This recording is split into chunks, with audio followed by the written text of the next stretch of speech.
So finally guys we are in Endgame now, but इस बार लोकी के end game में। जहाँ पर अगर देखा जाए तो लोकी का सीजन 2 हफ्ते पे हफ्ते इंटेंस ही होता जा रहा है और उसे देखकर मुझे लोकी पे बड़ा तरस आ रहा है। जब फाइनली लोकी के सीजन 2 का अब सेकंड लास्ट एपिसोड भी ऑफिशियली स्ट्रीम हो चुका है और पता नहीं यार ये लोकी के एक्साइटमेंट में ये दिन इतनी जल्दी कैसे बीतते जा रहे हैं, बिल्कुल पता ही नहीं चल रहा। जहाँ जस्ट अभी कुछ टाइम पहले ही हम लोकी के फर्स्ट एपिसोड का ब्रेक डाउन कर रहे थे और दिन यह आ गया है कि आज हम उसके सेकंड एपिसोड का मतलब सेकंड लास्ट एपिसोड का ब्रेक डाउन करने जा रहे हैं। खैर अगर एपिसोड की स्टोरी के ऊपर बात कर ली जाए तो स्टोरी एग्जैक्ट उसी लूम के एक्सप्लोजन के बाद ही स्टार्ट की जाती है, जहाँ पर उस एक्सप्लोजन के डायरेक्ट बाद हमें दिखाया जाता है कि उस टेम्पररी रूम में जितने भी लोकी के सिवाय बंदे खड़े थे वो सब के सब गायब हो चुके हैं। मींस अपनी एक्सप्लोजन के कारण वो अपनी ब्रॉड टाइमलाइन में पहुंच चुके हैं, मतलब कि अपनी रियल लाइफ में जा चुके हैं, जहाँ लोकी के उस एक्सप्लोजन के कारण दोबारा से टाइम स्लिपिंग चालू हो जाती है, जिसके कारण लोकी टीवी के अंदर ही इधर उधर भटकने लग जाता है और जहाँ पर दूसरी तरफ पूरा टीवी रंग बिरंगी स्पैगेटीज में डिस्ट्रॉय होने लगता है, जहाँ पर उसी में लोकी उसी बीच टाइम स्लिप करके कहीं चला जाता है।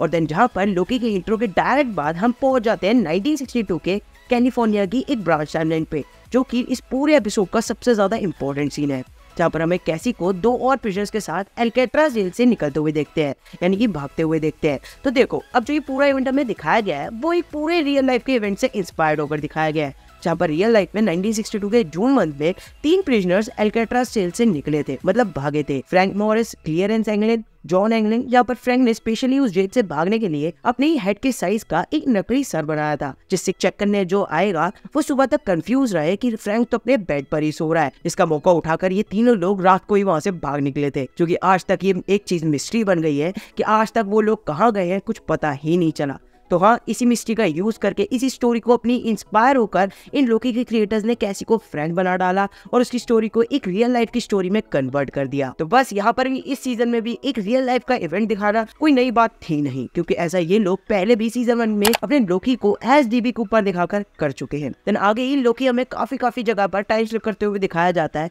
पहले यही पर 1962 के सैन फ्रांसिस्को की एक ब्रांच टाइमलाइन में, जहाँ पर वो कैसी से मिलता है। देन 2012 की न्यूयॉर्क में एक ब्रांच टाइमलाइन पे, जहाँ पर वो B-15 से मिलता है। देन फिर 2022 के ओहायो में, जो कि वो भी एक ब्रांच टाइमलाइन ही होती है, और वहां पर वो मिलता है अपने मोबियस से। देन 1994 के पैसाडेना कैलिफोर्निया में, जो कि वो भी एक ब्रांच टाइमलाइन ही होती है, जहाँ पर वो मिलता है ओरबोरस से, जहाँ पर वो भी मे बी हर टाइमलाइन की तरह ही यहाँ पर भी एक राइटर ही दिखाया गया है, जहाँ पर एक लाइब्रेरी में ये अपनी लिखी हुई बुक खरीदने के लिए आता है और कुछ इधर उधर भी रख देता है, मतलब कि उसकी लिखी हुई बुक कोई खरीदता ही नहीं, इसलिए वो एक स्ट्रगलिंग राइटर बनके रह गया है। खैर अगर वापस से स्टोरी पे आए तो अगर देखा जाए तो यहाँ पर में क्लियरली दिखाया गया है कि ह्यू रिमेन्स ने जितने भी बंदों को अपनी टाइमलाइन से उठाया था वो सब दोबारा से क्रिएट होने लग गई है और टीवी के एजेंट्स वहाँ पर ही रियल लाइफ जीने लग गए हैं। तो इसलिए लोकी बस वहीं पर टाइम स्लिप करता जा रहा है जहाँ जहाँ उसके फ्रेंड्स हैं। देन आगे यहीं पर इस टाइमलाइन में हमें ओबी का वैसा ही बड़ा ऑफिस देखने को मिलता है जैसे उसका टीवी में था, जहाँ पर लोकी टाइम स्लिप करके यहाँ पहुँचता है और आकर अपनी पूरी वो टाइम स्लिप वाली पूरी रामकथा बताता है और टीवी वाली भी पूरी रामकथा बताता है, जिसपे वो भी आराम से बिलीव भी कर लेता है। खैर आगे वो भी लोकी को समझाता है कि वो कहीं भी रैंडम जगह पर टाइम स्लिप नहीं कर रहा,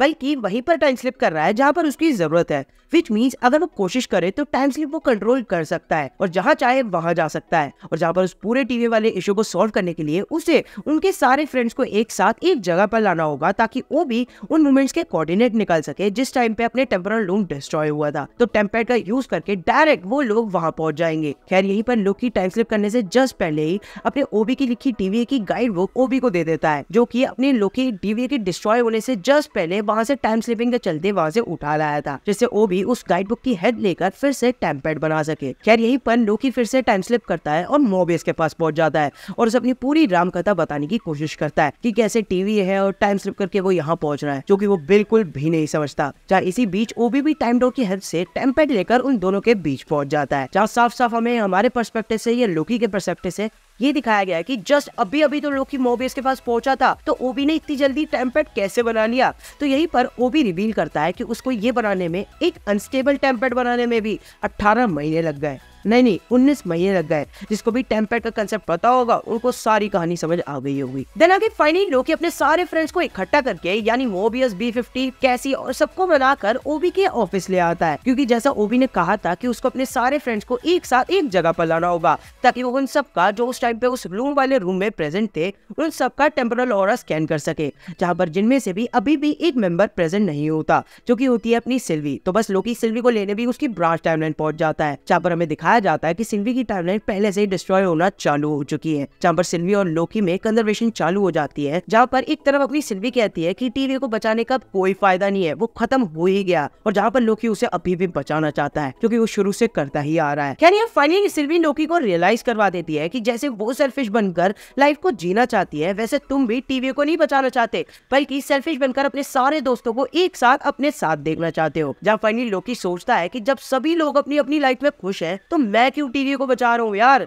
छोड़ो सब पर फेंको। तो बस इसीलिए वो वापस वहाँ पहुंचता है और सबको अपनी अपनी जगह पर वापस जाने के लिए बोल देता है। बट यहीं पर उसी मोमेंट पे सिल्वी की ब्रांच टाइमलाइन भी पूरी तरीके से डिस्ट्रॉय होना चालू हो जाती है, जहाँ उसे रियलाइज होता है कि सच में यहाँ कोई भी सेफ नहीं है। तो इसीलिए लोकी बिल्कुल सही कह रहा था और सब कुछ ठीक करने के लिए टीवी को बचाना ही पड़ेगा। तो तभी वो लोकी को जाकर सब कुछ बताने लग जाती है। बट अकॉर्डिंगली यहाँ ये वाली ब्रांच टाइमलाइन भी डिस्ट्रॉय होना चालू हो जाती है। बट सब आओ इसी प्रेशर में, नहीं वो वाला प्रेशर नहीं जो तुम लोग समझ रहे हो गंदे लोगों, लोकी टाइम स्लिप करना पूरी तरीके से कंट्रोल कर लेता है और रियलाइज करता है कि वो अपनी पूरी स्टोरी रीराइट कर सकता है। एट देन वो टाइम स्लिप करके एग्जैक्ट उसी मोमेंट पे रिटर्न करता है जिस टाइम पे विक्टर टाइमली टेम्परल लूम को फिक्स करने जा ही रहा था, मतलब गेट खुलने ही वाला था। तो बस फिर तो यहाँ पर यही थ्योरी निकल कर आती है कि लोकी अगले एपिसोड में विक्टर को जाने से यहाँ पर रोक लेगा और खुद जाकर उस लूम को फिक्स करेगा। तो हाँ यार, ये था मेरे लोकी सीजन 2 के एपिसोड 5 का एक छोटा सा ब्रेकडाउन। अगर वीडियो अच्छी लगी हो तो यार वीडियो को एक लाइक जरूर से दे देना, और उसी के साथ साथ अगर चैनल पे नए आ गए हो तो यार क्या वेट कर रहे हो, चैनल को तुरंत से सब्सक्राइब जरूर कर लेना, और उसी के साइड में जो बेल आइकन का बटन बना हुआ आएगा यार उसे जरूर ऑन कर लेना, ताकि मेरा हर एक अपडेट आपको अपडेट रखता रहे। तो चलो गाइस, मिलता हूं अपनी अगली वीडियो में ऐसी अमेजिंग टॉपिक के साथ। तब तक के लिए आप मेरे पिछले वाले एपिसोड का ब्रेकडाउन देख लीजिए और एंजॉय कीजिए। एंड हाँ, गुड बाय।